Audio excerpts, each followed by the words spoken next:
ایک آیت جو میں خاص طور پہ جو اس میں سورہ جو دعا ہے سیدنا یونس علیہ الصلوۃ والسلام کی، سیدنا یونس علیہ الصلوۃ والسلام کا جو کیریکٹر ہے میرے لیے بڑا فیسینیٹنگ ہے بروز، اور اس کی بہت بڑی وجہ یہ ہے کہ سیدنا یوسف علیہ الصلوۃ والسلام کو نا ہمیشہ ہلکا سمجھا گیا ہے انبیاء میں، اور اس کی ایک بہت بڑی وجہ یہ ہے کہ اسے کیسے پتہ چلتا ہے. ایک تو ظاہر ہے وہ واقعہ ان سے غلطی ہوئی اور جس کی وجہ سے وہ مچھلی کے پیٹ میں گئے، اور خاص طور پہ جیسے حدیث میں بھی آتا ہے کہ اللہ کے رسول صلی اللہ علیہ وسلم نے فرمایا کہ تم میں سے کوئی مجھے یہ نہ کہے میں ان سے بہتر ہوں.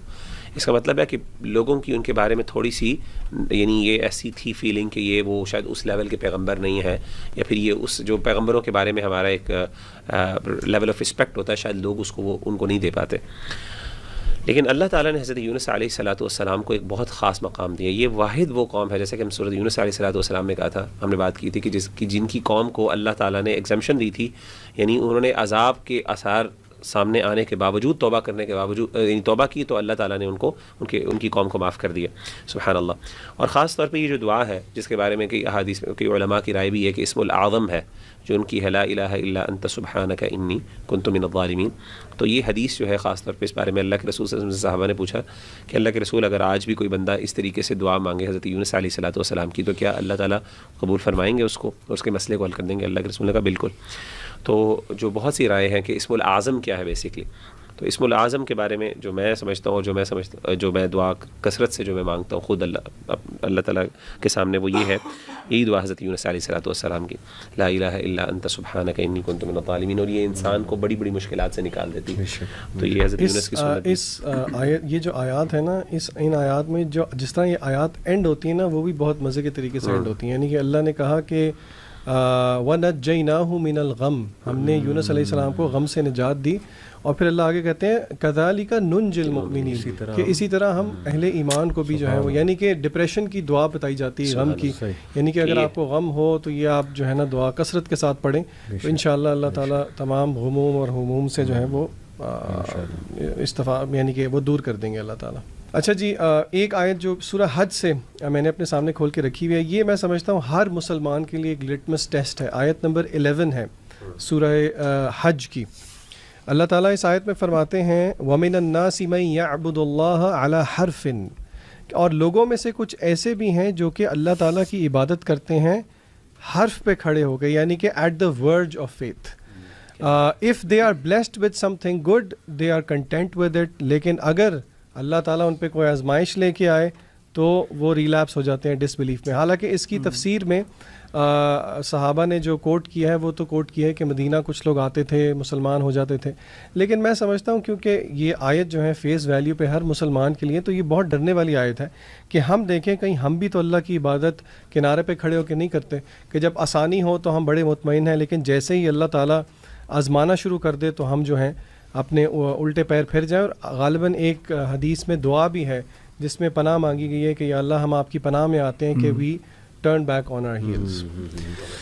یہ اتنی امپورٹنٹ ہے کہ میں نے بھی یہی سلیکٹ کی ہوئی تھی، تو میں بھی اس پہ انشاءاللہ 2-3 پوائنٹس، اسی لیے آپ تھوڑا سا اسمائل کیے تھے جب میں نے بالکل. لیکن انشاءاللہ اگلا پوائنٹ آپ اس میں پلیز ایڈ کر دیجیے گا، خسیرت دنیا والآخرہ. اللہ تعالیٰ نے کہا کہ انسان جو ہے نا وہ دنیا کے لحاظ سے بھی خسارے میں پڑتا ہے اور پھر آخرت کے لحاظ سے بھی. جی. تو اس میں سب سے پہلے جیسے شان نے کہا لٹمس ٹیسٹ ہے. دیکھیں اس میں نا ایک کنفیوز مسلم کی سچویشن بیان کی گئی ہے جو ایج پہ کھڑا ہے، جیسے نا ایک بیٹل فیلڈ پہ نا ایک بندہ بالکل کونے میں کھڑا ہوتا ہے اور وہ دیکھ رہا ہوتا ہے کہ یار فتح ہو گئی تو میں آگے چلا جاؤں گا، نہیں ہوئی تو بھاگ جاؤں گا. تو یہ بالکل وہی سٹیٹ ہے کہ دیکھیں یا تو شک و شبہات ہیں ہمارے دلوں میں کہ پتہ نہیں یار آخرت آئے گی نہیں آئے گی، لیکن چلو اگر آئے گی تو ہم تھوڑی بہت محنت کر لیتے ہیں. تو ایسا جو بندہ ہے احمد بھائی جیسے آپ نے کہا نا، یقین کرے نہ وہ دنیا کما سکتا ہے نہ وہ آخرت. جیسے کافر جو ہے نا وہ بڑا فرم ہے اس میں، ایتھیسٹ، وہ کہتا ہے کہ دنیا ہی ہے، وہ پھر ٹکا کے دنیا کی محنت کرتا ہے اور دنیا اسے مل جاتی ہے. جیسے کئی اتنے امیر یولو کا فلسفہ بھی یہی ہے نا، یو اونلی لیو ونس، اسی لیے وہ ایکسپلوئٹ کرتے ہیں. بالکل. اور لیکن جو دوسرا مسلمان ہے، اللہ کہتے ہیں تم آخرت پہ کام کرو گے ہم دنیا بھی دے دیں گے، حدیث کا کانٹیکسٹ ہے. بٹ یہ جو کنفیوز سٹیٹ ہے نا، اس میں نہ پراپر دنیا سے فائدہ اٹھا سکیں گے، نہ ہی جو ہے وہ آخرت میں بھی پھر جائیں گے، ظاہر ہے کیونکہ ایمان جو ہے وہ کامل تھا ہی نہیں، اس بیسس پہ تھا ہی نہیں. تو آئی تھنک یہ اس میں ایک اور بڑی زبردست سائیکی جو ہے نا وہ بیان کی گئی ہے، ہمارے جو انسانوں کی سائیکی ہے انفارچونیٹلی، وہ یہ ہے کہ what can God do for me, یہ نہیں کہ what can I do for God. I think کہ صحابہ یہ سوچتے تھے کہ ہم کیا اللہ کے لیے کر سکیں. اور دین کے لیے ہم یہ کہتے ہیں نہیں اللہ میرے لیے کیا کر سکتا ہے، اور کرے گا تو ٹھیک ہے، نہیں کرے گا تو پھر میری ناراضگی ہے، یا مجھے کچھ نہیں ملے گا تو اس کا مطلب کہ جی اللہ تعالیٰ نے مجھے وہ کیوں نہیں دی. تو آئی تھنک کہ ہمیں اپنے ایمانوں پہ جو ہے کام کرنا چاہیے، اور ہمیں اس سوچ کے ساتھ زندگی گزارنی چاہیے what can we do for اللہ.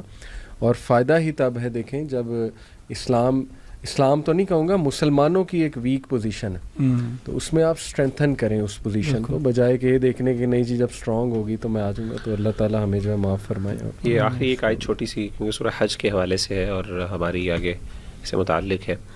سورہ حج میں اللہ تعالیٰ نے بہت خوبصورت انداز سے حج کے حوالے سے مختلف آیات کا ذکر کیا ہے، اور اس میں جو آیت نمبر 36 ہے جس میں اللہ فرماتے ہیں وَالْبُدْنَ جَعَلْنَاهَا لَكُم مِّن شَعَائِرِ اللَّهِ لَكُمْ فِيهَا خَيْرٌ فَاذْكُرُوا اسْمَ اللَّهِ عَلَيْهَا صَوَافَ، کہ جب تم جانوروں کے اوپر ذبح کرنے لگو تو اللہ کا نام لو. فَإِذَا وَجَبَتْ جُنُوبُهَا، جب وہ گر جائیں اپنے پہلو کے بل، فَكُلُوا مِنْهَا وَأَطْعِمُوا الْقَانِعَ وَالْمُعْتَرَ كَذَلِكَ سَخَّرْنَا، اللہ تعالیٰ کہتے ہیں تاکہ تم شکر کرو. اللہ تعالیٰ ان کہتے ہیں اس کو کھاؤ.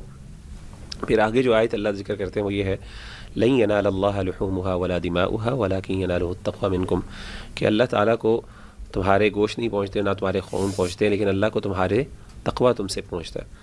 تو ان ادر ورڈز اس کا مطلب یہ ہے، جیسے کہ ہم پہلے بھی اس چیز کو ریٹریٹ کر چکے ہیں، کہ انسان جو بھی دین اسلام کے پہ چلتا ہے اور جو بھی اللہ کی بات مانتا ہے، اصل میں اس کا فائدہ انسان کو ہوتا ہے. اللہ تعالیٰ کو اس سے کچھ بھی نہیں ملتا. اور میں کہتا ہوں یہ اللہ کا کیا یعنی رحمت ہے کہ گوشت بھی انسان اپنے لیے ذبح کرتا ہے، اس کو کھاتا بھی خود ہے، اس سے فائدہ بھی نرشمنٹ بھی اسی سے لیتا ہے، لیکن اس کی وجہ سے اللہ تعالیٰ اس کے درجات بلند کرتے ہیں، اللہ اس کو اپنا مقرب بنا لیتے ہیں. سبحان اللہ. اور میں دیکھتا ہوں کہ یہ جو روزے کی کیفیت ہے خاص طور پہ آج کل، کہ اس میں بھی انسان جو ہے وہ اپنی بھوک برداشت کر رہا ہے، اور اس طریقے سے اس کے فائدے انسان کو ہو رہے ہیں. انسان کا نفس پہ کنٹرول آ رہا ہے، انسان کا جو ہے وہ جسم یعنی اس سے فائدے اٹھا رہا ہے، انسان کا عزم وہ اس سے پختہ ہو رہا ہے، سائیکولوجیکلی اللہ تعالیٰ کے قریب ہو رہا ہے، مطلب ہزاروں طریقے ہیں، اور آ جا کے اللہ تعالیٰ انسان کو اپنے قریب کر رہے ہیں اس کی وجہ سے. تو میں کہتا ہوں تقویٰ جو ہے نا، حج، اور حج میں بہت عاجزی ہے اخوان. آپ نے خود دیکھا، مطلب میں دیکھتا ہوں نا حاجیوں کی جب کبھی حالت دیکھیں آپ، یعنی نو میٹر وہ ملینئر ہے بلینئر ہے، لیکن جب وہ اینڈ آف حج پہ پہنچا ہوتا ہے نا، اس ٹائم وہ بیچارہ ریچڈ ہوتا ہے. میرا خاص طور پہ جو یوم العرفہ ہوتا ہے نا، عرفات کا دن، مجھے آج بھی یاد ہے. الحمدللہ میں نے حج جب کیا تھا تو عصر سے لے کے مغرب تک کا جو ٹائم ہوتا ہے نا خاص طور پہ، یعنی کہ وداؤٹ ایگزیجریشن وہاں پہ نا آپ کو سسکیوں کی آوازیں آ رہی ہوتی ہیں، یعنی کہ لوگ جہاں آپ جا رہے ہیں لوگ رو رہے ہیں، اللہ سے دعائیں کر رہے ہیں. یعنی کہ وہ جب تک آپ نے ایکسپیرینس نہیں کیا نا، آپ یقیناً ان آیات کو بہت اپریشیٹ کریں گے جب آپ وہ مومنٹ دیکھیں گے. وَأَذِّن فِي النَّاسِ بِالْحَجِّ يَأْتُوكَ رِجَالًا وَعَلَى كُلِّ ضَامِرٍ يَأْتِينَ مِنْ كُلِّ فَجٍّ عَمِيقٍ لِيَشْهَدُوا مَنَافِعَ لَهُمْ وَيَذْكُرُوا اسْمَ اللَّهِ. تو یہ میں سبحان اللہ، یہ آیات جو ہے نا سبحان اللہ، یہ بہت یہ وہی والی بات ہے، یہ ایکسپیرینس کے ساتھ انسان فیل کر سکتا ہے. اللہ تعالیٰ ہم سب کو حج پہ جانے کی توفیق عطا فرمائے.